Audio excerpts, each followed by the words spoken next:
Welcomed with a certain amount of pomp and ceremony, U.S. President Joe Biden visited Vietnam's capital, Hanoi, on Sunday. The city was bombed by U.S. warplanes little more than 50 years ago, but a lot has changed in attitudes and geopolitics since then. Now the two countries are actively working to strengthen their economic and political ties. Tôi và ngài Tổng thống Joe Biden đã thay mặt hai nước vừa quyết định thông qua tuyên bố chung nâng tầm quan hệ Việt Nam-Hoa Kỳ lên đối tác chiến lược toàn diện vì hòa bình, hợp tác, phát triển bền vững. Comprehensive strategic partnership is a level of friendship Vietnam once reserved for countries like Russia and China. But now Washington aims to strengthen relations with Hanoi, part of U.S. ambitions for greater influence in the Indo-Pacific region. The U.S. seeks Vietnam as a key player in semiconductor supply chains. It also foresees future cooperation in everything from trade to the fight against climate change. Meanwhile, analysts say Vietnam is looking to enhance its security.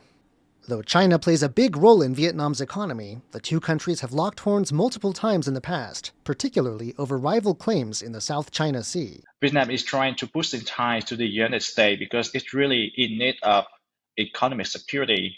We can see that Vietnam has been trying to reduce its economic dependence on China in terms of supply chains, technologies, and finance. And in the South China Sea, Vietnam is facing a really aggressive China, and China is trying to bring Vietnam in its orbit. But analysts also say this is not a sign of a total decoupling from China. We cannot say that Vietnam is trying to move away from the Chinese orbit.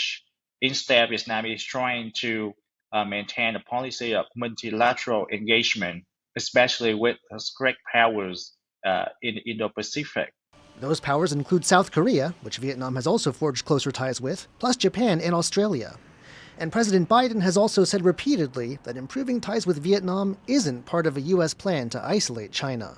And so really what this trip was about, it was less about containing China. I don't want to contain China.